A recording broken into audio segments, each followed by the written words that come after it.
collected from the different corners of the earth. When all the rational parts are gathered, Bacchus is resurrected. The rites of Dionysus were very similar to those of Bacchus, and by many, these two gods are considered as one.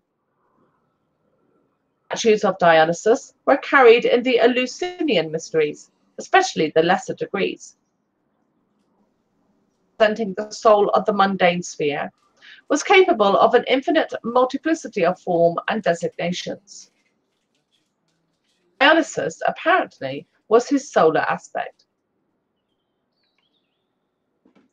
The Dionysiac architects constituted an ancient secret society, in principles and doctrines, much like the modern Freemasonic order. An organization of builders bound together by their secret knowledge of the relationship between the earthly and the divine sciences of architectonics. They were supposedly employed by King Solomon in the building of his temple. Jews, nor did they worship the god of the Jews, being followers of Bacchus and Dionysus. The Dionysiac architects erected many of the great monuments of antiquity. They possessed a secret language, marking their stones. They had annual convocations and sacred feasts. The nature of their doctrines is unknown. It is believed that C. Haram Abith, maybe Chiram Abith, I'll spell it Chiran F, was an initiate of this society. Okay, I think this is a good place to take a brief pause if anyone wants to comment, because the next part is Atlantis and the gods of antiquity. I found it interesting that I was about to thinking whether I wanted to break in to pause, because I actually did have a couple of things to ask. And I guess the first question that comes to my mind is,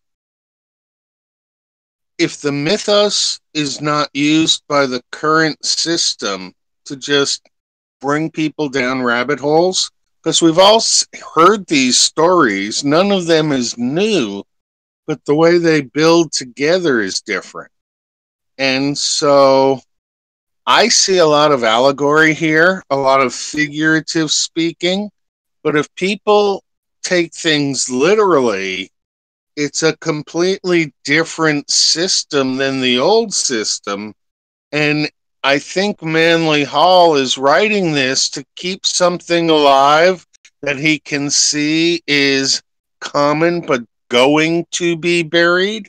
So it takes me to the question of, who is this Manly P. Hall, and what was his role, and what did he know, and where was his time period, and how did he get involved to the point where he can talk about degrees of secret society in the open, and we can look at it and say, I've seen this before.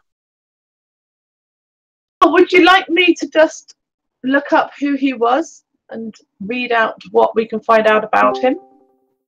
Yeah, I'm sure somebody in the chat room can throw that up, and we can do that, because it does beg the question that if all this knowledge has been put together in one voluminous journal by him, what was the purpose, and how did we get this stuff? Okay, Manly Palmer Hall, March 19th, 1901 to August 29th, 1990. Oh, he was way later than I placed him. Was a Canadian-born author, lecturer, astrologer, and mystic. Best known for his 1928 work, The Secret Teachings of All Ages. Over his 70-year career, he gave thousands of lectures, including 2 at Carnegie Hall. Very interesting.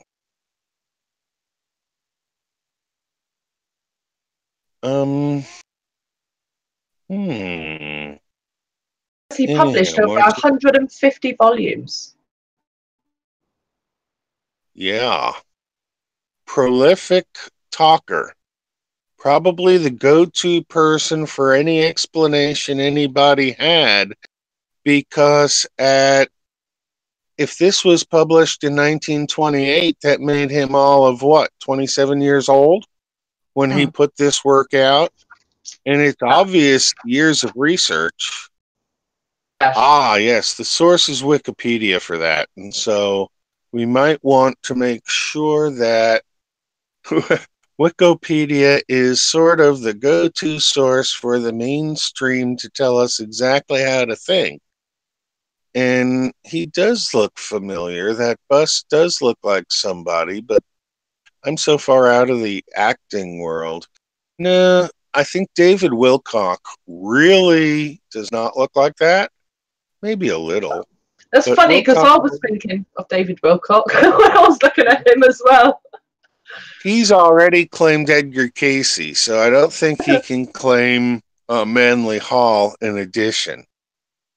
But I do believe that almost every famous author in history is here on the world now, busy getting his ideas of what to publish together, and that we're going to be resolved back into time in places that we have knowledge about and the ability to change history as part of the idea that we're changing history to get a mechanism into the new future that we've created.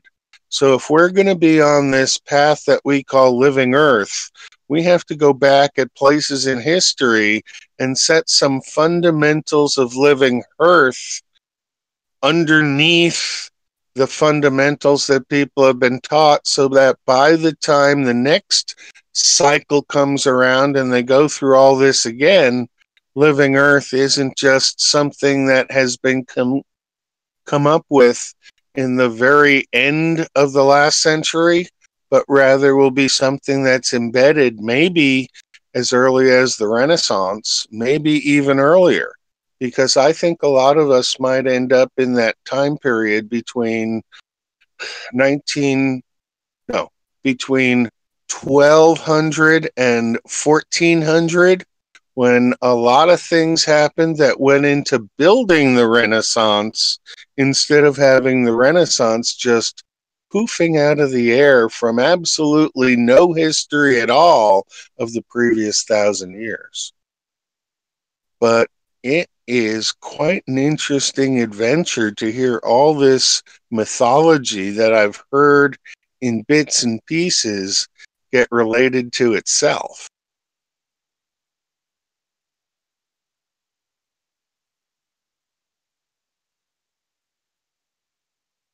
Hello? Hello? Okay. It's always interesting on radio when there's a pause, because you don't know if the pause is technical or just because people have said their piece. And so we're the New Way radio show on Steampunk Radio. You're listening to Mel from Amber's Place recite and orate from The Secret Teachings of All Ages by Manly P. Hall. Are we ready to take another dive into the book? Sure. Okay. This next section or chapter is called Atlantis and the Gods of Antiquity.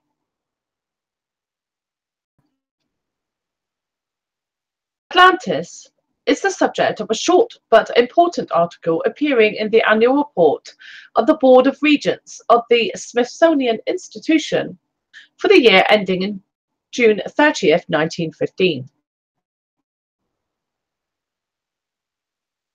The author, M. Pierre Termier, that's Termier,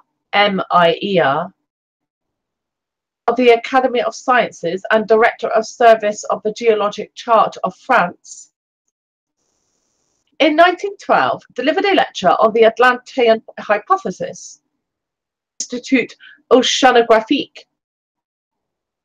Translated notes of this remarkable lecture that are published in the Smithsonian Report.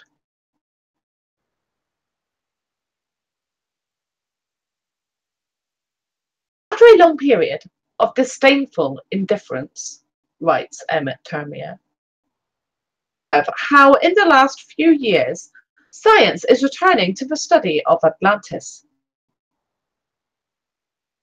Many naturalists, geologists, zoologists, or botanists another today, whether Plato has not transmitted to us, with slight amplification, a page from the actual history of mankind. No affirmation is yet permissible, but it seems more and more evident that a vast region made up of great islands has collapsed west of the Pillars of Hercules, otherwise called the Strait of Gibraltar. That its collapse occurred in the not far distant past.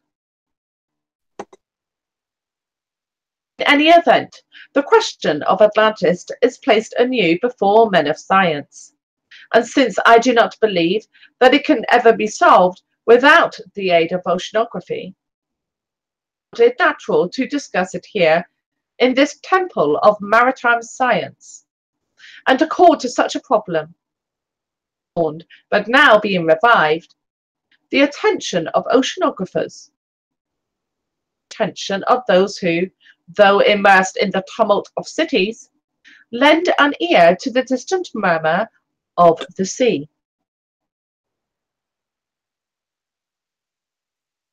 In his lecture, M. Termier presents geologic, geographic, and zoologic data in substantiation of the Atlantist theory.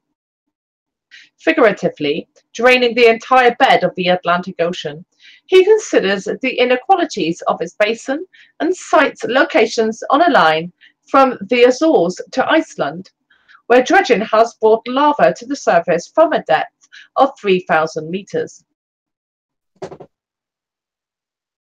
The volcanic nature of the islands now existing in the Atlantic Ocean corroborates Plato's statement that the Atlantean continent was destroyed by volcanic cataclysms. M. Termier also advances the conclusions of a young French geologist, M. Louis Germain, who admitted the existence of an Atlantic continent connected with the Iberian Peninsula and with Mauritania, and prolonged toward the south so as to include some regions of desert climate.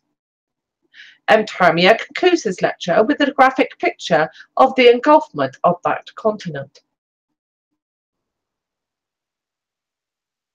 Description of the Atlantean civilization given by Plato in the Critias may be summarized as follows. In the first ages, the gods divided the earth among themselves, proportioning it according to their respective dignities. Each became the peculiar deity of his own allotment, and established therein temples to himself, ordained a priestcraft, and instituted a system of sacrifice. Poseidon was given the sea and the island continent of Atlantis. In the midst of the island was a mountain, place of 3 earth-born primitive human beings.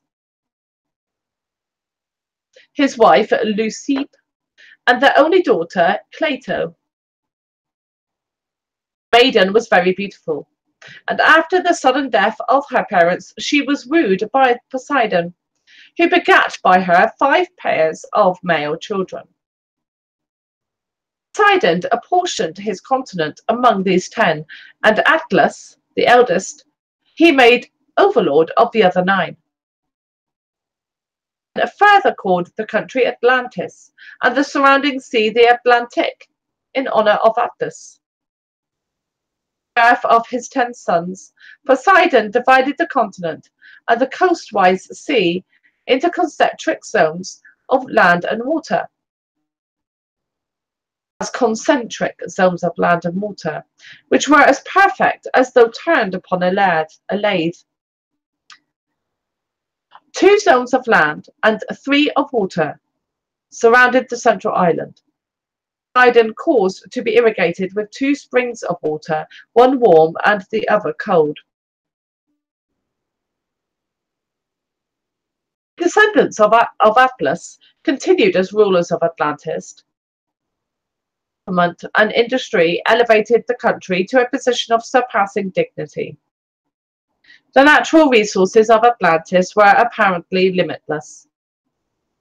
Metals were mined, wild animals domesticated, and perfumes distilled from its fragrant flowers. While enjoying the abundance natural to their semi-tropic location, the Atlanteans employed themselves also in the erection of palaces, temples, and docks. They bridged the zones of sea and later dug a deep canal to connect the outer ocean with the central island. And Temple of Poseidon, which excelled all other structures in magnificence. A network of bridges and canals was created by the Atlanteans to unite the various parts of their kingdom. Plato then describes the white, black, and red stones, which they quarried from beneath their continent and used in the construction of public buildings and docks. He described each of the land zones with a wall, the outer wall being covered with brass, the middle with tin, and encompassed the citadel with orichalc, I-C-H-A-L-C-H.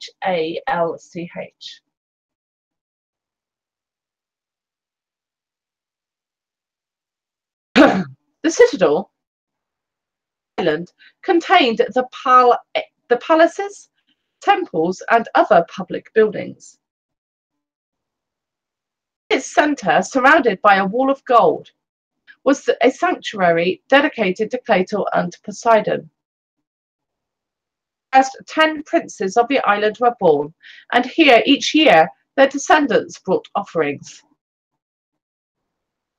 Poseidon's own temple, its exterior entirely covered with silver, and its pinnacles with gold, also stood within the citadel.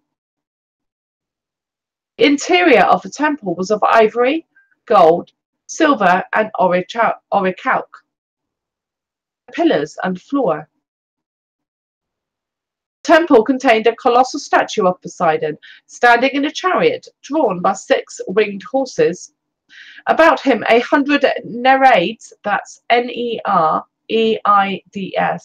riding on dolphins. Arranged outside the building were golden statues of the first 10 kings and their wives.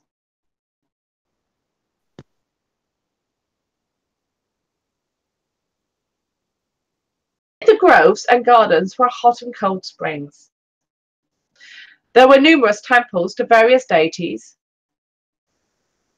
for men and for beasts, public baths, and a great race course for horses.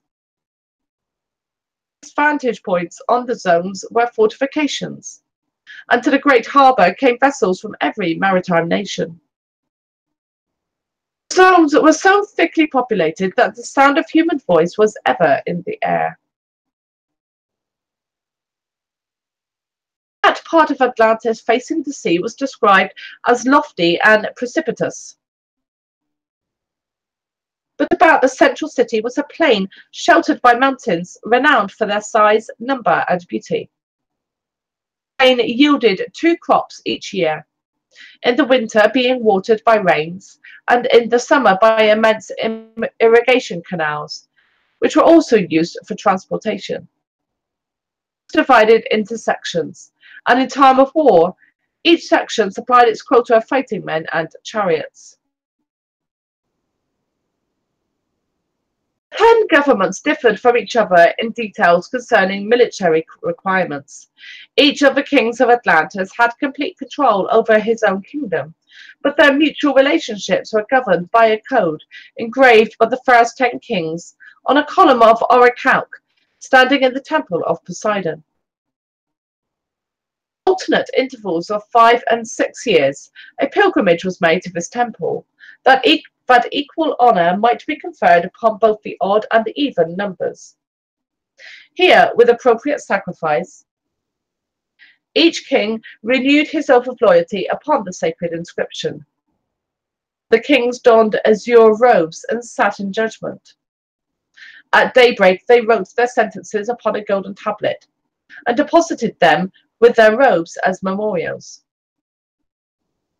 The chief laws of the Atlantean kings were that they should not take up arms against each other, and that they should come to the assistance of any other number who was attacked.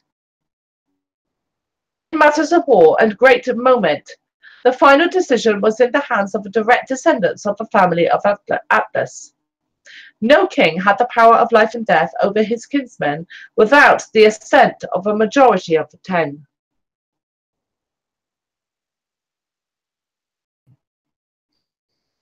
Plato concludes his description by declaring that it was this great empire which attacked the Hellenic states. This did not occur, however, until their power and glory had lured the Atlantean king from the pathway of wisdom and virtue. With false ambition, the rulers of Atlantis determined to conquer the entire world. Zeus, perceiving the wickedness of the Atlanteans, gathered the gods into his holy habitation and addressed them. Plato's narrative comes to an abrupt end, for the Critias was never finished.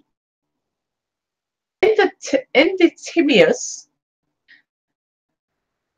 description of Atlantis, supposedly given to Solon by an Egyptian priest, and which concludes as follows. Afterwards, there occurred violent earthquakes and floods, and in a single day and night of rain, all your warlike men in a body sunk into the earth, and the island of Atlantis in like manner disappeared. The sea. And that is the reason why the sea in those parts is impassable and impenetrable, because there is such a quantity of shallow mud in the way, caused by the subsidence of the island. In the introduction to his translation of the Timaeus, now Timaeus is spelled T-I-M. It looks like an A and an E joined together and a U-S. Thomas Taylor quotes from a history of Ethiopia written by Marcellus, which contains the following reference to Atlantis. For they relate that in their time there were 7 islands in the Atlantic Sea, Proserpine, and besides these, 3 others of an immense magnitude, which was sacred to Pluto, another to Ammon, which is the middle of these, and is of 1,000 stadia, to Neptune.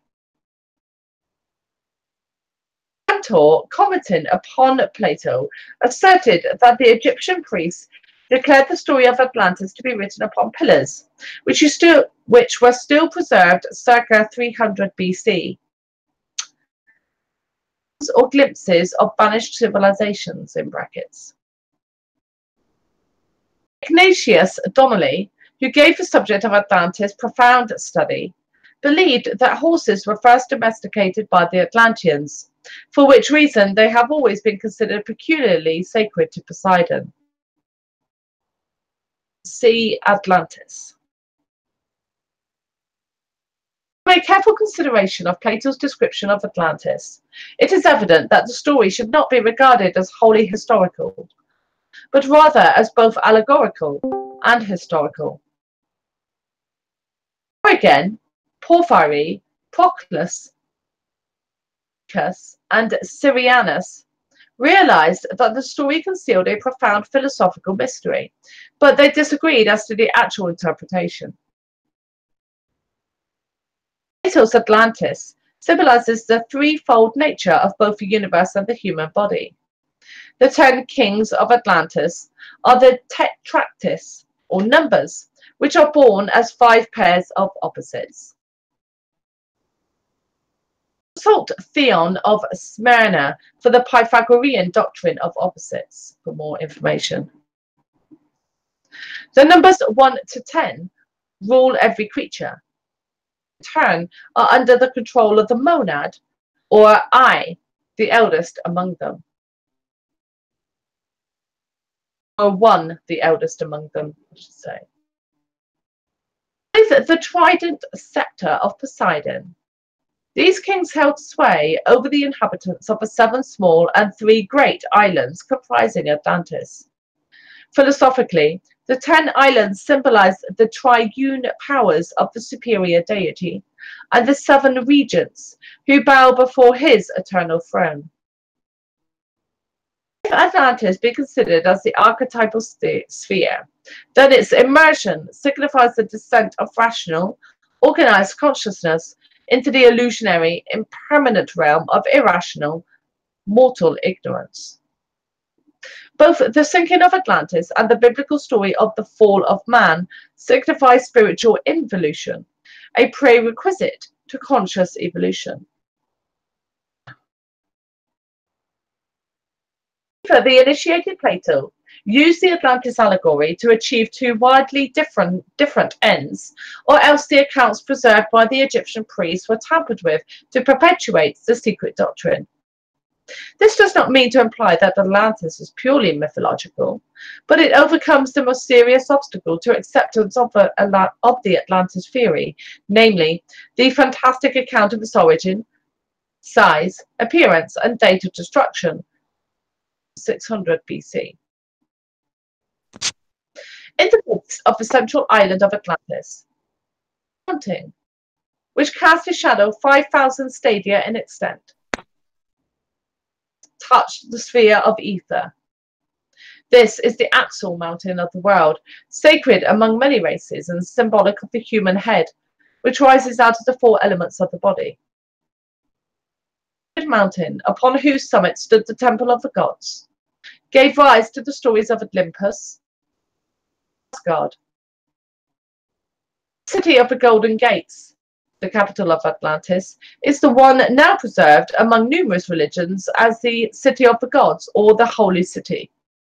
Here is the archetype, with its streets paved with gold and its 12 gates shining with precious stones. The history of Atlantis, writes Ignatius Donnelly, is the key of the Greek mythology. There can be no question that these gods of Greece were human beings. To attach divine attributes to great earthly rulers is one deeply implanted in human nature. The same author sustains his views by noting that the deities of the Greek pantheon are upon as creators of the universe, but rather as regents set over it by its more ancient original fabricators. The Garden of Eden, from which humanity was driven by a flaming sword, is perhaps an allusion to the earthly paradise, supposedly located west of the Pillars of Hercules, and destroyed by volcanic cataclysms. The deluge legend may be traced also to the Atlantean inundation. The world was destroyed by water. As the religious, philosophic, and scientific knowledge possessed by the priestcrafts of antiquity secured from Atlantis, whose submergence obliterated every vestige of its part in the drama of world progress. Sun worship has been perpetuated in the ritualism and ceremonialism of both Christianity and pagandom. Both the cross and the serpent were Atlantean emblems of divine wisdom, or Atlantean progenitors of the Mayas and Quiches of Central America, coexisted within the green and azure radiance of the plumed serpent. The 6 sky-born sages came into manifestation as centers of light, bound together or synthesized by the 7th and chief of their order, the feathered snake. The Popol Vuh, that's Popolvuh, for more information. The title of winged or plumed snake was applied to Quetzalcoatl or Kukulkan, an initiate. Now, Quetzalcoatl is spelled Quetzal, TL, and I know I'm pronouncing that wrong. Oh, what is it, Lenny? Yes. The way that one is Quetzalcoatl, I believe. Quetzalcoatl, thank you. Kukulkan, K-U-K-U-L-C-A-N.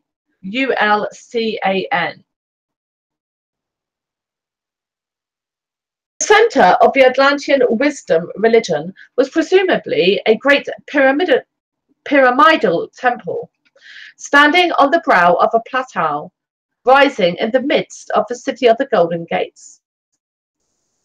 The initiate priests of the sacred feather went forth, carrying the keys of universal wisdom to the uttermost parts of the earth.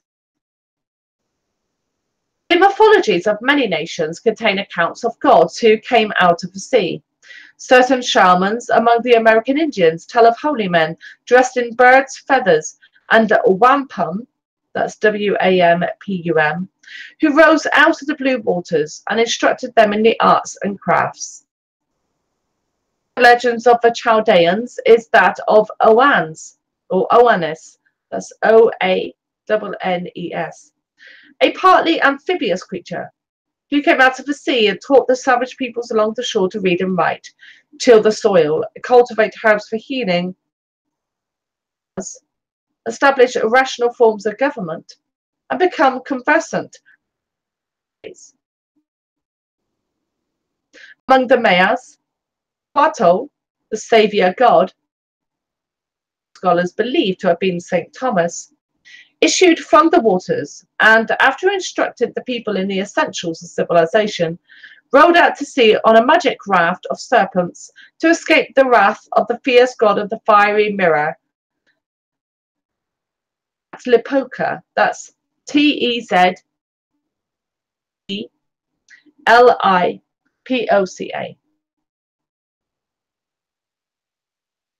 May it not have been these demigods of a fabulous age who, Esdras like, came out of the sea? All that primitive man remembered of the Atlanteans was the glory of their golden ornaments, the of their wisdom, and the sanctity of their symbols. That they came in ships was soon forgotten. Minds considered even boats as supernatural. Wherever the Atlanteans, they erected pyramids and temples patterned after the great sanctuary in the city of the Golden Gates. Such is the origin of the pyramids of Egypt, Mexico, and Central America, in Normandy and Britain, as well as those of the American Indians, are remnants of a similar culture. Of the Atlantean program of world colonization and conversion, the cataclysms which sank Atlantis began. The initiate priests of the sacred feather, who promised to come back to their missionary settlements, never returned. Lapse of centuries, tradition preserved only a fantastic account of gods who came from a place where the sea now is. H. P. Blavatsky thus sums up the causes which precipitated the Atlantean disaster. Evil insinuations of their demon, Thevitat, E-V-E-T-A-T. The Atlantis race became a nation of wicked magicians. Of this, war was declared, the story of which would be too long to narrate. It may be found in the disfigured allegories of the race of Cain, the giants, and that of Noah and his righteous family. Conflict came to an end by the submersion of the Atlantis, which finds its imitation in the stories of the Babylonian and Mosaic flood. The giants and magicians died, and every man. All except Xisuthros, that's X-I-S-U-T-H-R-U-S, and Noah, who are substantially identical with the great father of the Thlingithians, Linkians in the Popol Vuh, or the Sacred Book of the Guatemalans, which also tells of his escaping in a large boat. Like the Hindu Noah, Vaisvasvata, Aiswas, unveiled for more information. For the Atlanteans, the world has received not only the heritage of arts and crafts, philosophies and sciences, ethics and religions, but also the heritage of hate, perversion. The Atlanteans instigated the first war, and it has been said that all subsequent wars were fought in a fruitless effort to justify the first one and right the wrong which it caused. Atlantis sank. Its spiritually illumined initiates, who realized that their land was doomed because it had departed from the path of light, old-fated continent, carrying with them the sacred and secret doctrine. These Atlanteans established themselves in Egypt, where they became its first divine rulers. The great cosmologic myths forming the foundation of the various sacred books of the world are based upon the Atlantean mystery rituals. And I'm going to stop there for a bit of a break, because we're now going on to the myth of the dying god. What does everyone think so far?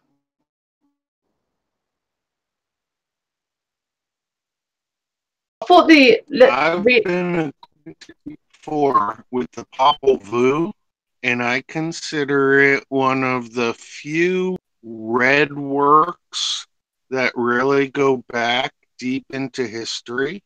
I consider the ancient Chinese works to be yellow colored, and Western world, I'm not quite sure what color I've assigned to the Western world yet. But I think that when you come to color and the use of color, yes? A bit roboty.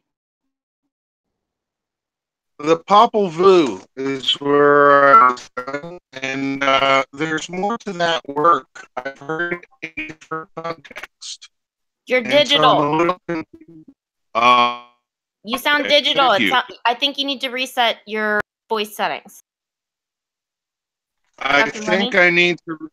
Yeah, the at the moment on the computer, so there's definite. I think we're getting flack for going on.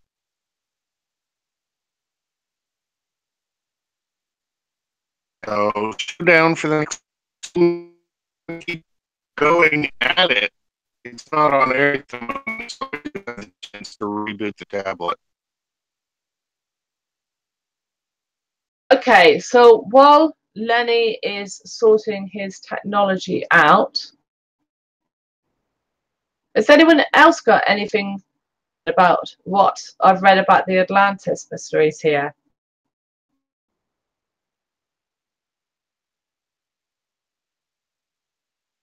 No, I found it quite interesting. That's what I was just going to ask. I'm interested in,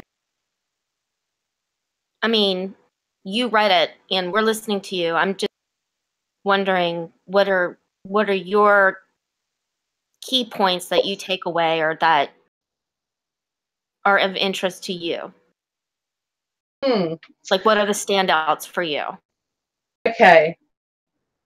Well, I didn't know anything like that amount of detail about the Atlantis descriptions. I'd heard only very brief descriptions over my life from TV documentaries or whatnot.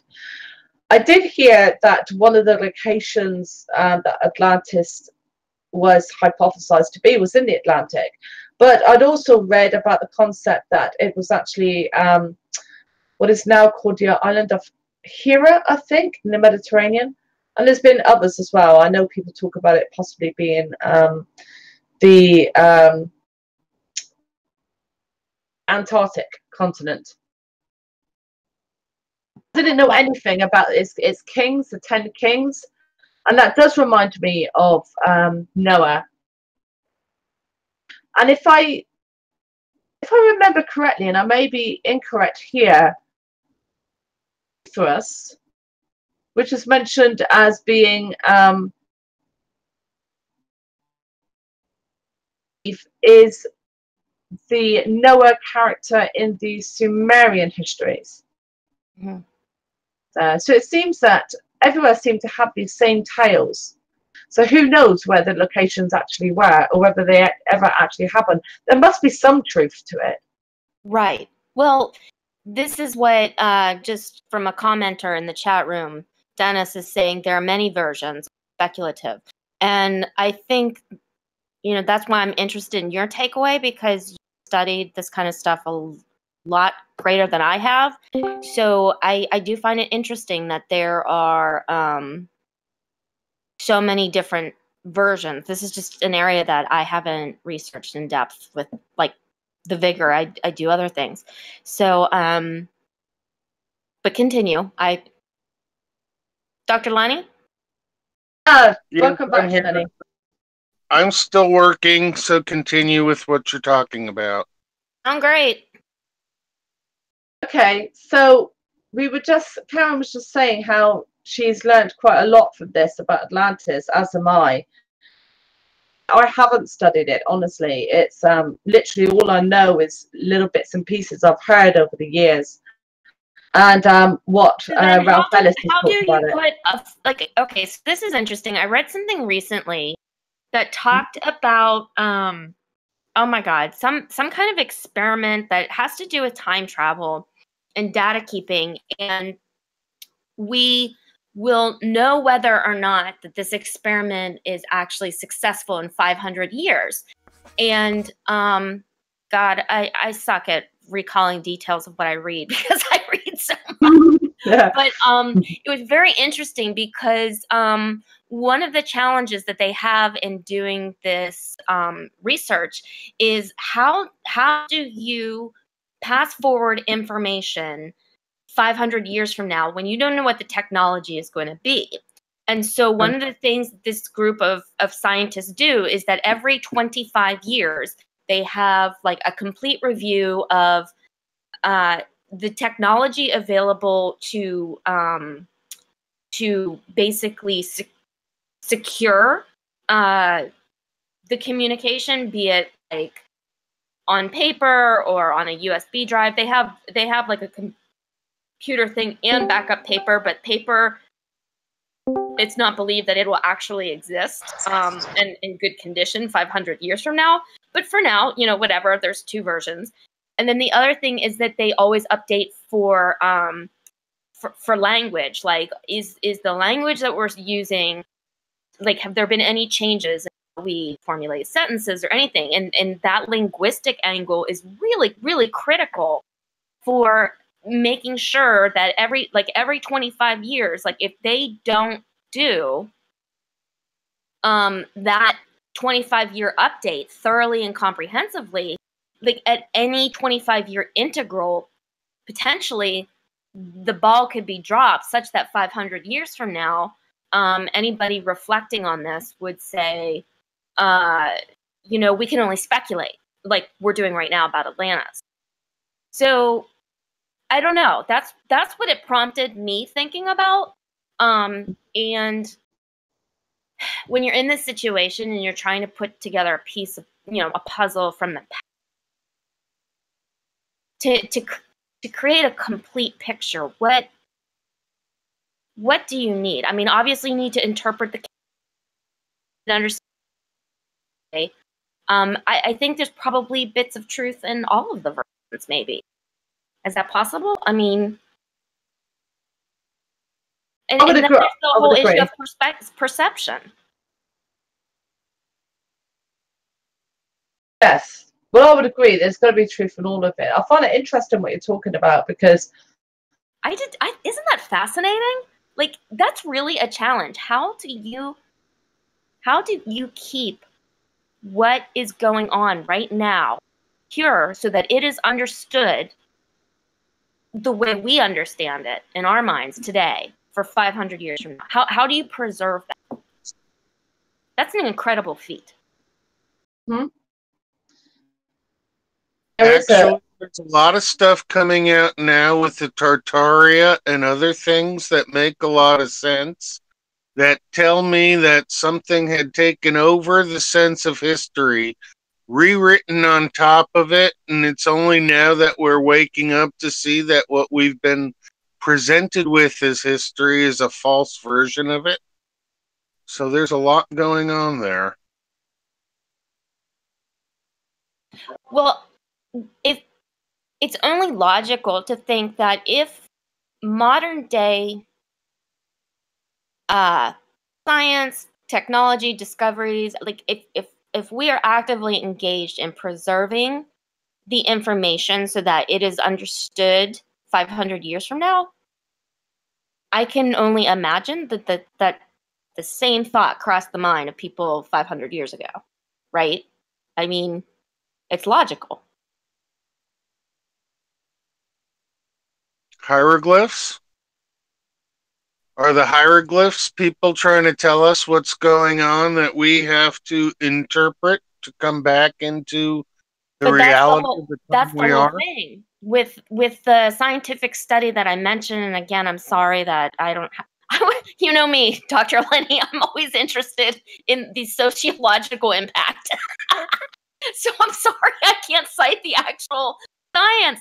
But what's interesting is the fact that they're taking the linguistics into factor as well as preservation, because, okay, you can preserve like all of the details of the scientific experience on a USB drive, but if USB drives are obsolete and there's nothing to actually get to that data 500 years from now, then, and that's the whole reason why they have every 25 years, they review the language, because linguistically things could be completely different 500 years from now. And they also review the mechanism by which they preserve the data. Yes. I mean, this is why the ancients carved in stone and sigillized information. You compress information down into a sigillized format, and that way it transcends language barriers and transcends the denigration of time, is what I meant to say there. Ooh, I love the way you worded that, Rook. This Thank was you. one thing they said they considered. While they may not preserve it on stone, they thought about inscribing it on metal. I don't know much. I'm not a science girl, so. There's evidence for that. I mean, we've found metal plates, usually copper plates, before that date pretty far back, where they've been basically doing the same thing. I mean, I would say hieroglyphics, but sigillization isn't just hieroglyphics. Hieroglyphics is a complex form of sigillization, and it's very specific in the fact that it is language-based. But yeah, I mean, you are right. Inscribing on metal is something that has been shown to have been done, and I would actually say has probably has occurred actually a lot more, and we just haven't found the adequate examples of it yet. What are your thoughts about stone versus metal? Depends on the stone. I mean, some stones are stronger than some metals. I mean, if you look at specific types of hard granite that were used in the construction of the parts of the Giza complex, for example, you couldn't even shape those with metal tools that they had at the time. Obviously, they had other methods of shaping it. Like, for instance, a copper tool bit is not going to cut through or shape this hard granite substance. But with resonant frequency, you can use copper tool bits to shape hard granite. I mean, you can conduct that experiment for yourself and find out that it's doable. Sorry, I think I might have missed your question. Did I not answer that? You answered it, and it was also a question to Lenny, because I know, Lenny, you know about the properties of metals and stuff too. So, to both of you. Yeah. Right now, I'm still getting the station up, but it's coming back. I'm having troubles getting the computer booted, and so I haven't been listening to all the details of the conversation. I was just bumping in, but it is a good conversation. I just wonder why the NSA, brother, decided to dump, and I think it's because we've been talking about Manly Hall. It's the only thing I can come up with, because this is definitely, they replaced my Firefox, and it took about 15 times to get the new form of Firefox to actually boot in. and part of it's rural systems. The rural systems in this country are useless. But right now there's a battle for airwaves, and getting back on the airwaves and continuing the show would be a really good thing. Well, certainly All would. right, we're back. For those of you who are on Steampunk Radio or on the TuneIn app listening to what was going on, you either heard a podcast or some music, depending on which was going on. It seems like the podcast called Eyes Wide Open was what we broke off to.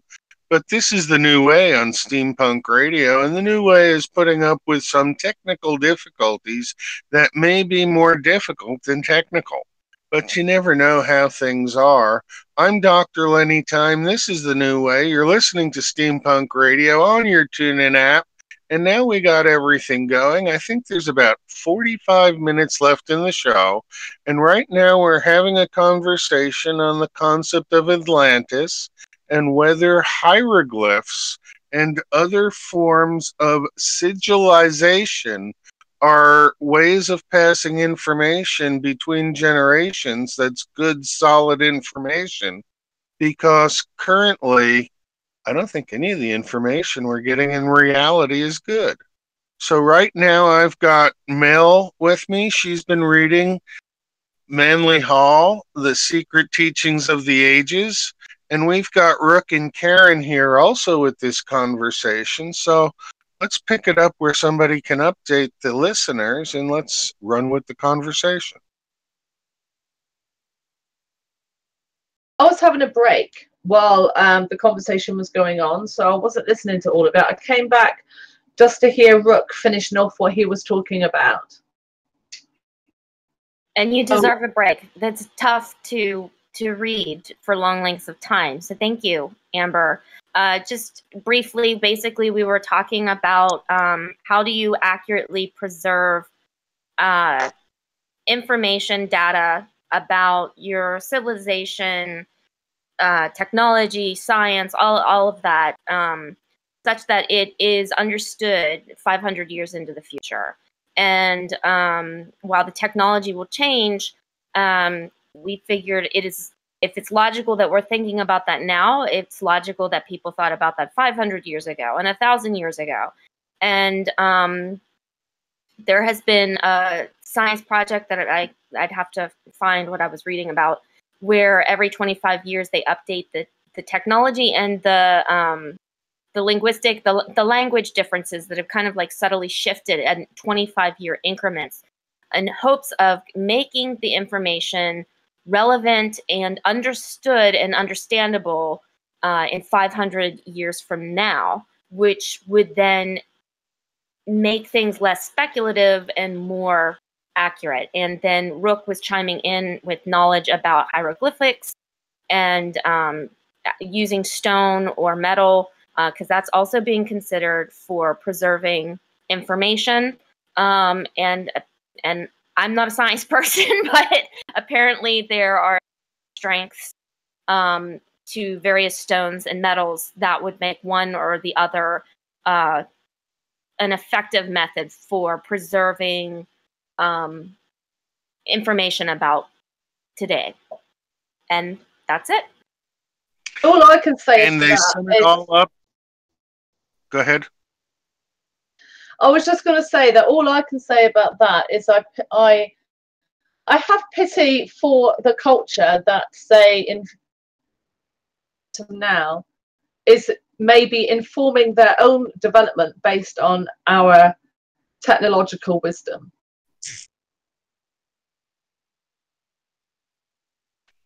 An interesting point. I was thinking more that what we've come up with is called a floppy disk. That quite doesn't do it. There's a lot of information that is under control that just from the book that you're reading, The Secret Teachings of All Ages, tells us that some of this baseline material that should be known by lots of people is kept off limits by gatekeepers from the powers that be. And I think we're in the process of reinvestigating what we've been taught at both the university level and at the grade school level and thinking, hey, maybe what we were taught is not actually true, and that most people haven't come to the conclusion that they could have been deceived about what's going on for as long as it's been going. But I think we're learning that there's a certain power that each of us have as individuals that they can't take away from us by cracking down on us. And that what they do is they form groups from higher orders, and we're expected to join groups. And once we join a group, we follow the ideology of that group. But instead, what I'm seeing is that if we build our groups from human scale, we're way more powerful and they have no control because they can't direct anything that we're doing at human scale level from a corporate scale that can't even find third degree human scale. I cut you off, Rook. What was that? That's okay. I just perhaps I just chimed in with saying dogma. What people are describing there is the dogmatic ideology, or the ideology of dogmatism, which is basically like one thing I always feel is important to consider if we're going down the lines of saying that everything that we're being told might not necessarily be true, which is fair enough to state, of course, because in an universe of infinite possibilities, of course, it's possible that something isn't true. But what I think it's important to consider is that if just because someone lies about one thing, for instance, doesn't mean they're lying about everything. Which basically, and when you consider what dogma is, as in if you look, we see the same thing in our scientific institutions that we see in our religious institutions, and it's no more obvious anywhere else than in Egyptology, where they run with the dogma and promote it, even though there's evidence to the contrary, because basically their career and livelihood rests on them saying the same thing that they have been saying before, despite in the face of overwhelming evidence to the contrary. And for citation of that, I would point to Graham Hancock's Fingerprints of the Gods, and specifically the geology that was done on the Sphinx to show the weathering which took place could not have taken place in a few thousand years, since it was supposedly built by Pharaoh Khufu, which was only a few thousand years ago. So what I think it's important to consider is that, yes, it's possible that not everything we're being told is true, but equally that if we can find out that one or two things, for instance, in a set of things is not true, does not automatically suggest that the rest of it isn't true, and that the reason that one of those few things might not be true is because they're running with dogma. That's interesting. Sorry, Lenny, I don't mean to speak at the same time as you do. That's okay. Go ahead.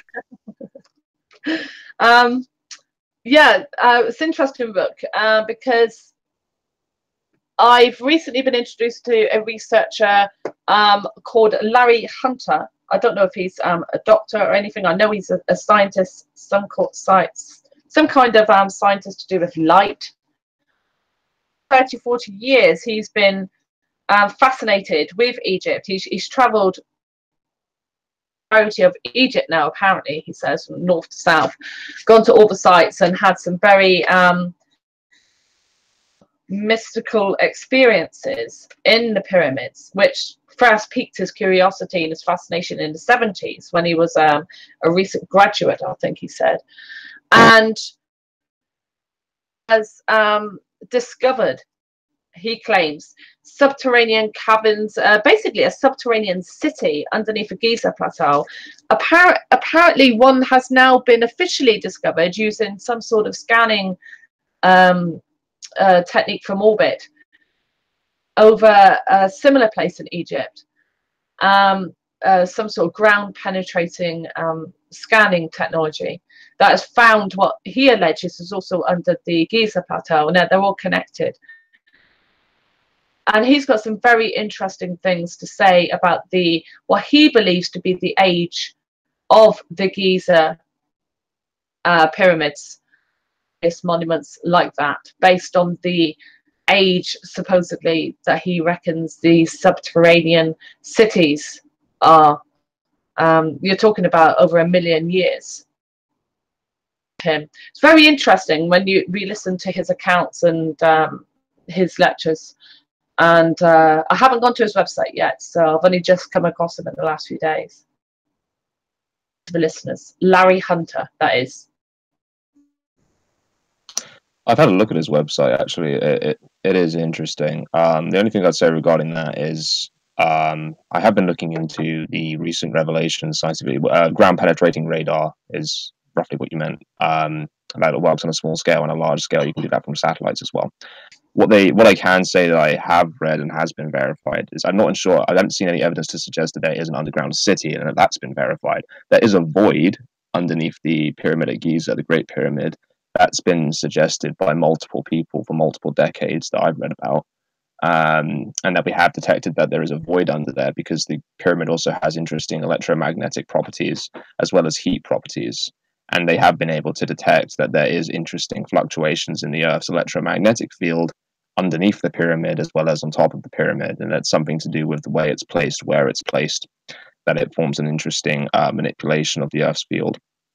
And that there is also, you can detect through, I'm not sure the specific name of the technology they use to detect heat is just infrared. I'm not entirely sure on that one. But I have seen, and it has been verified, that, again, there is a interesting temperature differential underneath the pyramid, which doesn't really make sense unless, like you said, there is a void underneath the pyramid. And yeah, I'm not. I will have to go and look more into it, but I've not seen any scientific verification that there's a city specifically under it. I've seen scientific verification that there is a void under the pyramid, and there's many interesting theories that could account for why that is the case. I've read one interesting theory, and I'll try and link some documentation to do with this in the honorary room radio chat of the nuclear pyramid theory, that at one point the pyramid was used to crudely manufacture what is basically crude buttons of uranium ore, which would have then, the only real use for those things would have been in a crude nuclear reactor. And the thing about nuclear reactors is that you don't really need high technology to run them, and you don't need high technology or understanding to understand how radiation works either. A lot of radioactive ores are found on the very near the surface of the Earth or on the actual surface itself. And anyone with enough time and observation would be able to understand what was occurring when people started getting sick and dying from touching certain rocks. Eventually, it's not much of a leap of logic. A bit like with magnetism, it's not much of a leap of logic to understand that there's a field of energy at work there. And then from there, you can really go up to, again, with enough successive generations of time and observation, finding a way to utilize that. I have a question for you in a different area of Egyptology, and that has to do with what's under the right paw of the Sphinx. Okay. Sorry, was that directed at me specifically or Yes. No, that's directed towards you rather than Amber. Okay. There. I can't cite anything that I'm about to say because it's mainly speculation on my part after examining various ancient texts as well as the geographical locations and movements of certain texts. Is that there have been references. Everything. Yes. Yeah, there have been references to something that lies beneath the pores of the Sphinx, and there is, I think, with ground penetrating radar, people have discovered that there is a small hollow beneath the pores of the Sphinx. And what I speculate is actually contained there is either scrolls or tablets. It's information that pertains to pre 10,000 BC civilization, which again I'll talk about Graham Hancock's Fingerprints of the Gods. If you go and read that, there's some interesting geological information to show that the Sphinx and the Giza complex, almost said the pizza complex there, wouldn't that be great?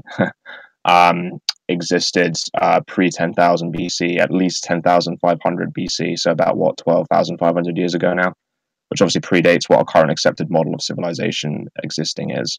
So my belief on that is that we will find either scrolls or tablets in that hollow, which the only other places which that kind of information would exist is also under the ruins of Göbekli Tepe, which also date from that period at least. And other than that, we might also find some information that's pre-10,000 BC around about the area that we found the Dead Sea Scrolls, if they haven't already been found and sequestered away. And the reason for that is that those scrolls, which were found at the Dead Sea caves, in my opinion and the opinion of many others, came from the Great Library of Alexandria. Now, the reason that is that the Great Library of Alexandria was burnt down a couple of times over centuries. We know that. But basically what happened is that when the Roman invasion was coming in, and if you look up on a map and you see, and you can find historical documentation because the Romans were great at recording their military exploits, you can see that the movements that the troops were taking coming into the country. And you can also see how it makes sense that they would know that they were going to go and burn down the library at Alexandria. And you can see that the obvious safe path to removing scrolls from the library and transporting them to a safe location was to move east through the country down to where the Dead Sea Scrolls were found later and hidden away there. And the reason why I think some of those scrolls might be pre-10,000 BC is that there's numerous accounts explaining that the Great Library at Alexandria was said to hold a complete 10,000-year history of civilization. That was said by numerous people. I think that was even said by Alexander the Great himself about the library. And the reason why that might be true is because the Great Library at Alexandria was the largest repository of information in the ancient world. Every single ship that came into port had every single scroll taken from their holds. They were copied down, and then they were given back the copies, and then the original scrolls were taken to the Great Library, and that happened for centuries. So that's why it became such a massive repository. So I'll go back to rounding this off before I go on a bit of a rant here, that the only place where I think you're going to find information on pre-10,000 BC civilizations is underneath the pores of the Sphinx, because that's not been excavated yet, and there's also a hollow down there, and there's references in ancient texts to there being something hidden there. Under the ruins of Göbekli Tepe, which ground-penetrating radar has shown that the lower ruins of Göbekli Tepe some of them might even be up to 25,000 years old, because basically Göbekli Tepe was built in about 10,500 BC, just after when supposedly the Great Flood happened, but that was actually built on the site of a previous set of ruins, which was about 10,000 years before that. So they returned to that site and then built Göbekli Tepe there as a place of learning. So I think in those lower ruins, in the old ruins, is also where you're probably likely to find some information on pre-10,000 BC civilizations. And no, that's not been excavated either. They've excavated about 2% of Göbekli Tepe, and there's no plans to excavate the rest of it. And so, yeah, we've got the Dead Sea Caves. You're probably going to find some more stuff there. Underneath the pores of the Sphinx, there ought to be something there. And, of course, the Göbekli Tepe site, there should be something there as well. And I think that's pretty much all I had to say. I hope that goes some way to answering your questions. Thank you very much. Mel, anything to add? No, I don't think so. I'm quite happy to go on to the next section. Okay, let's do one more section. We seem to have about half an hour left, so let's go do the next section. Yeah, hopefully it should be just enough to finish this section. Okay. And probably more than enough. This is called The Myth of the Dying God. By the way, a few insights. Myth of Tammuz and Ishtar. Examples of a dying god allegory, probably antedating 4000 BC. See Babylonia and Assyria by Lewis Spence for more information. The imperfect condition of the tablets upon which the legends are inscribed makes it impossible to secure more than a fragmentary account of the Tammuz rites. Being the esoteric god of the sun, not occupy a position among the first deities venerated by the Babylonians, who for lack of deeper knowledge looked upon him as a god of agriculture or a vegetation spirit. He was described as being one of the guardians of the gates of the underworld. Like many other Sabia gods, he is referred to as a shepherd, god of the shepherd seat. Tammuz occupies the remarkable position of son and husband of Ishtar, an Assyrian mother goddess, to whom the planet Venus was sacred, was the most widely venerated deity of the Babylonian and Assyrian pantheon, identical with Ashtaroth, Astarte, and Aphrodite.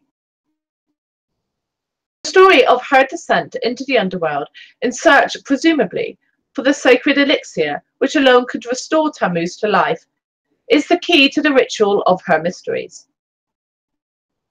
Tammuz, whose annual festival took place just before the summer solstice, midsummer, in the ancient month which bore his name, and was mourned with elaborate ceremonies. The manner of his death is unknown, But some of the accusations made against Ishtar by ZDUBAR, in brackets Nimrod, would indicate that she, indirectly at least, had contributed to his demise. The resurrection of Tammuz was the occasion of great rejoicing, at which time he was hailed as a redeemer of his people. With outspread wings, Ishtar, the daughter of Sin, S-I-N, onward to the gates of death, the house of darkness, god Irkalla, that's I-R-K-A-L-L-A, as the place of no return. It is without light. The nourishment of those who dwell therein is dust, and their food is mud. On the door of the house of Irkalla is scattered dust, and the keepers of a house are covered with feathers like birds. Demands that the keeper open the gates. If they do not, she will shatter the doorposts and strike the hinges and raise up dead devourers of the living. The guardians of the gates beg her to be patient while they go to the queen of Hades, from whom they secure permission to admit Ishtar, but only in the same manner as all others came to this dreary house. Ishtar thereupon descends through the 7 gates, which lead downward into the depths of the underworld. At the first gate, the great crown is removed from her head, the earrings from her ears, the necklace from her neck. At the 4th gate, the ornaments from her breast, the girdle from her waist. At the 6th gate, the bracelets from her hands and feet.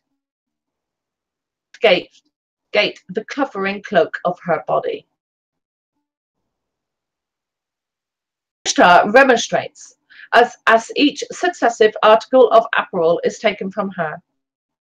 But the guardian tells her that this is the experience of all who enter the somber domain of death. Upon beholding Ishtar, the mistress of Hades inflicts upon her all manner of disease and imprisons her in the underworld.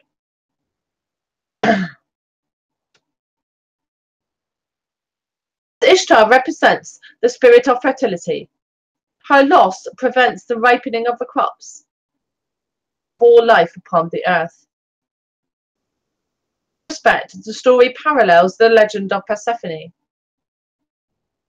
The gods, realizing that the loss of Ishtar is disorganizing all nature, to the underworld and demand her release. Hades is forced to comply, and the water of life is poured over Ishtar.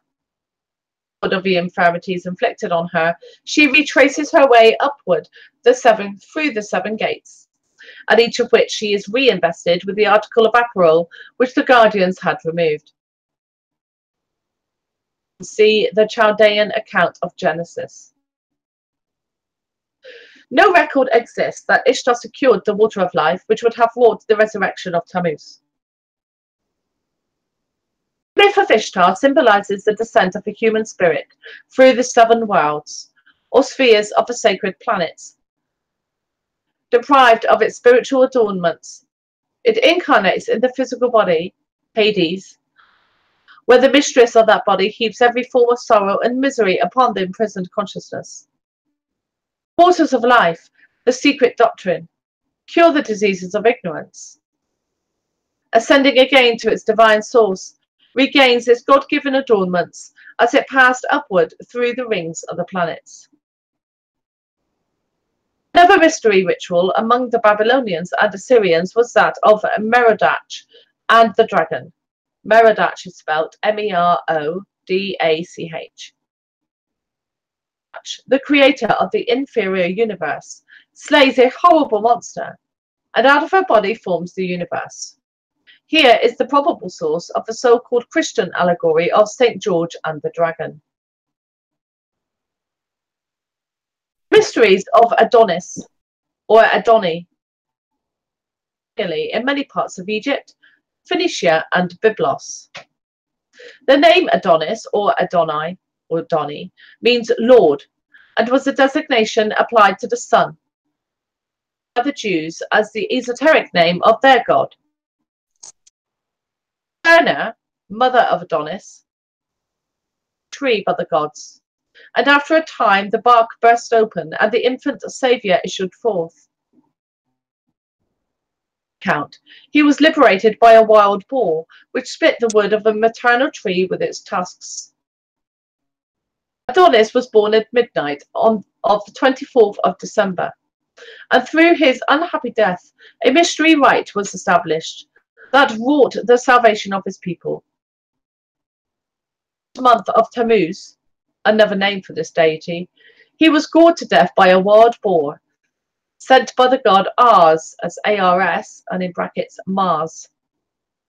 Adoniasmos was the ceremony of lamenting the premature death of the murdered god. In Ezekiel 8:14, it is written that women were weeping for Tammuz, in brackets Adonis, at the north gate of the Lord's house in Jerusalem. James George Fraser cites Jerome thus. He tells us that Bethlehem, the birthplace of the Lord, was shaded by a grove of that still older Syrian lord Adonis, and that where the infant Jesus had wept, the lover of Venus was bewailed. End quote. See the Golden Bough for more information. About B-O-U-G-H. The effigy of a wild boar is said to have been set over one of the gates of Jerusalem in honor of Adonis, and his rites celebrated in the grotto of the Nativity at Bethlehem. As the gourd, or god, man is one of the keys to St. Francis Bacon's use of the wild boar in his cryptic symbolism. Adonis was originally an androgynous deity who represented the solar power, which in winter was destroyed by the evil principle of cold, the boar. After 3 days, or months, in the tomb, Adonis rose triumphant on the 25th day of March, amidst the acclamation of his priests and followers. This was born out of a myrrh tree. Myrrh, that's M-Y-R-R-H, the symbol of death because of its connection with the process of embalming, brought by the three magi to the manger of Jesus. The mysteries of Adonis, the neophyte passed through the symbolic death of the god, and raised by the priests, entered into the blessed state of redemption, made possible by the sufferings of Adonis. Authors believe Adonis to have been originally a vegetation god, directly connected with the growth and maturing of flowers and fruits. In this viewpoint, they describe the gardens of Adonis, which were small baskets of earth in which seeds were planted and nurtured for a period of 8 days. When those plants prematurely died for lack of sufficient earth, they were considered emblematic of the murdered Adonis, cast into the sea with images of the god. In Phrygia, that's Phrygia, there existed a remarkable school of religious philosophy, which centered around the life and untimely fate of another saviour god known as Attis. That's A-T-Y-S, or Attis, A-T-T-I-S, by many considered synonymous with Adonis. The deity was born at midnight on the 24th day of December. There are 2 accounts. In one, he was gored to death like Adonis. In the other, he emasculated himself under a pine tree and there died. Taken to a cave by the Great Mother, Cybele, where it remained through the ages without decaying. Of Attis, the modern world is indebted for the symbolism of the Christmas tree. Attis imparted his immortality to the tree beneath which he died, and Cybele took the tree with her when she removed the body. 3 days in the tomb, rose upon a date corresponding with Easter morn, and by this resurrection overcame death for all who were initiated into his mysteries. In the mysteries of the Phrygians, says Julius Firmicus, which are called those of the Mother of the Gods, every year a pine tree is cut down. Inside of the tree, the image of a youth is tied in. In the mysteries of Isis, the trunk of a pine tree is cut. The trunk is nicely hollowed out. The idol of Osiris, made from those hollowed pieces, is buried. In the mysteries of Proserpine, a tree cut is put together into the effigy and form of the Virgin, and when it has been carried within the city, it is mourned 40 nights. But the 40th night it is burned. See Sod, the mysteries of Adoni, for more. The mysteries of Attis included a sacramental meal during which the neophyte ate out of a drum and drank from a cymbal. After being baptized by the blood of a bull, the new initiate was fed entirely on milk to symbolize that he was still a philosophical infant, having but recently been born out of the sphere of materiality. See Frazier's The Golden Bow for more. Is there a possible connection between this lacteal diet prescribed by the Attic Rite and St. Paul's allusion to the food for spiritual babes? It gives a key to the esoteric interpretation of the Attic rituals. Cybele, the Great Mother, signifies the vivifying powers of the universe, and Attis that aspect of the spiritual intellect which is suspended between the divine and animal spheres.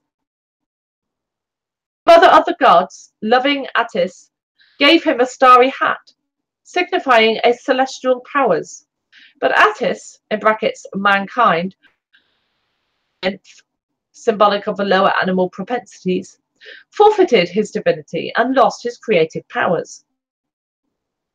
Evident that Attis represents a human consciousness, and that his mysteries are concerned with the reattainment of the starry hat. See Sallust of the Gods and the World for more information. Sabazius, that's Sabazius, were very similar to those of Bacchus.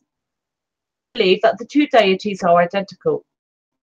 Bacchus was born at Sabazius, that's Sabaoth, and these names are frequently assigned to him.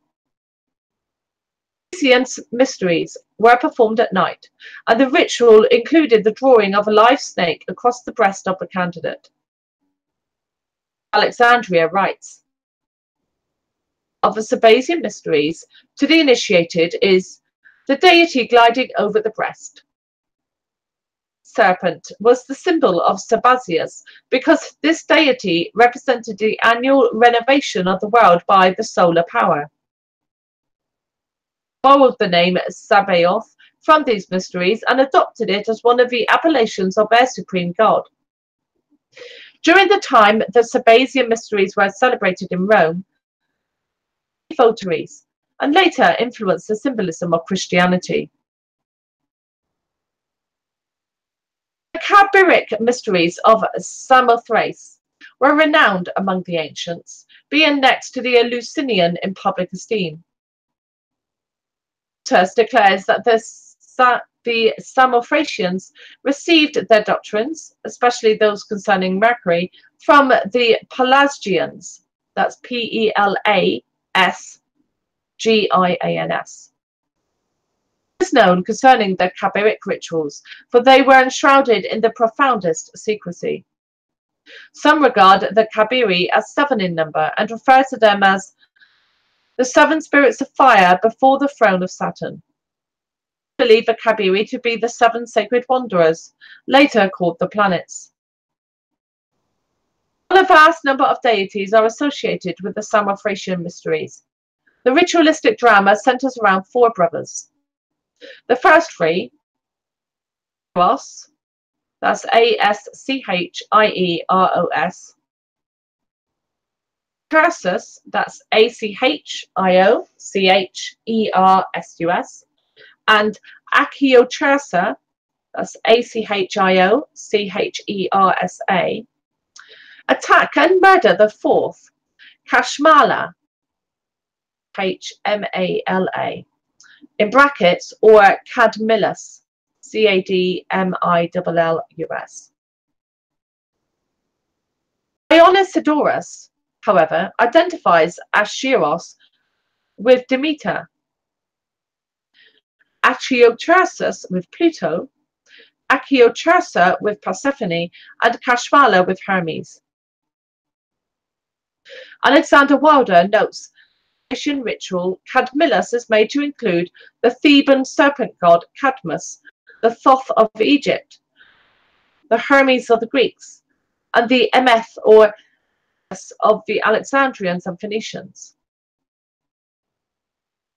Here again is a repetition of the story of Osiris, Bacchus, Adonis, Balder, and Hiram Abif. Of Attis and Cybele was also involved in the Samothracian mysteries. In the rituals of the Kabiri is to be traced a form of pine tree worship. For this tree, sacred to Attis, was first trimmed into the form of a cross, and then cut down in honor of the murdered god whose body was discovered at its foot. If you wish to inspect the orgies of the Corybantes, writes Clement, then know that, having killed their third brother, they covered the head of a dead body with a purple cloth, carrying it on the point of a spear, buried it under the roots of Olympus. These are, in short, murders and funerals. This ante-Nicene father, in his efforts to defame the pagan rites, apparently ignores the fact that, like the Kabirian martyr, Jesus Christ was foully betrayed, tortured, and finally murdered. The priests of these rites, who are called kings of the sacred rites by those whose business it is to name them, give additional strangeness to the tragic occurrence by forbidding parsley with the roots from being placed on the table, for they think that parsley grew from the corybantic blood that flowed forth, just as the women, in celebrating the abstain from eating the seeds of a pomegranate, which have fallen on the ground, from the idea that pomegranates sprang from the drops of the blood of Dionysus. Those Corybantes also they call Kabiric, and the ceremony itself they announce as the Kabiric mystery. The mysteries of the Kabiri were divided into 3 degrees, the first of which celebrated the death of Kashmala at the hands of his 3 brothers. The second, the discovery of his mutilated body, the parts of which have been found and gathered after much labour, accompanied by great rejoicing and happiness, his resurrection, and the consequent salvation of the world. The temple of the Kabiri at Samothrace contained a number of curious divinities, many of them misshapen creatures representing the elemental powers of nature, Titans. Children were initiated into the Kabirian cult with the same dignity as adults, and criminals who reached the sanctuary were safe from pursuit. Thracian rites were particularly concerned with navigation. The Dioscuri, or the gods of navigation, being among those propitiated by members of that cult. The Argonautic expedition, listening to the advice of Orpheus, stopped at the island of Samothrace for the purpose of having its members initiated into the Kabiric rites. Herodotus relates that when Cambyses entered the temple of the Kabiri, he was unable to restrain his mirth at seeing before him the figure of a man standing upright and, facing the man, the figure of a woman standing on her head.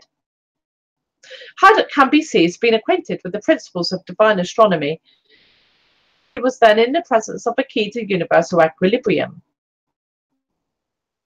I ask, says Voltaire, who were these hierophants, these sacred Freemasons, ancient mysteries of Samothracia, and whence came they and their gods Kabiri? Encyclopedia of Freemasonry for more information. Clement speaks of the mysteries of the Kibiri as the sacred mystery of a brother slain by his brethren, and the Kibiric death was one of the secret symbols of antiquity. The story of the self, murdered by the not self, is perpetuated through the religious mysticism of all peoples. The prophet death and the philosophic resurrection are the lesser and the greater mysteries respectively. A curious aspect of the dying god myth is that of a hanged man. The most important example of this peculiar conception is found in the Odinic rituals, where Odin hangs himself for 9 nights from the branches of the world tree, and upon the same occasion also pierces his own side with the sacred spear. As a result of this great sacrifice, Odin, while suspended over the depths of Niflheim, that's Nifl-Heim, discovered by meditation the runes or alphabets by which later the records of his people were preserved. Because of this remarkable experience, Odin is sometimes shown seated on a gallows tree, and he became the patron deity of all who died by the noose. The hanged man is the human spirit, which is suspended from heaven by a single thread. Not death is the reward for this voluntary sacrifice, during which the human soul, suspended above the world of illusion and meditating upon its unreality, is rewarded by the achievement of self-realization. From a consideration of all these ancient and secret rituals, it becomes evident that the mystery of the dying god was universal among the illumined and venerated colleges of the sacred teaching. It has been perpetuated in Christianity in the crucifixion and death of the God-man Jesus, the Christ. The secret import of this world tragedy, the martyr, must be rediscovered if Christianity is to reach the heights attained by the pagans in the days of their philosophic supremacy. The dying God is the key to both universal and individual redemption and regeneration. And those who do not comprehend the true nature of the supreme allegory wish to consider themselves either wise or truly religious. I'll end it there. Next week we'll be going on to the life and teachings of Thoth, Hermes, and Trismegistus. Oh, good. Those are areas that I have more knowledge in than in the Greek and, well, it was pretty much Greek mythology that we shared today. Thank you. That was a very, very good reading. The technical difficulties notwithstanding, I think I have more of an appreciation for how the story repeats itself over and over in many, many vastly different forms. Mm-hmm. And it all basically says the same thing, doesn't it? That we're a spiritual being in a physical body, that this physical reality is unreal, and that we are here to attain that knowledge and our experiences. That's how I would summarize the teachings.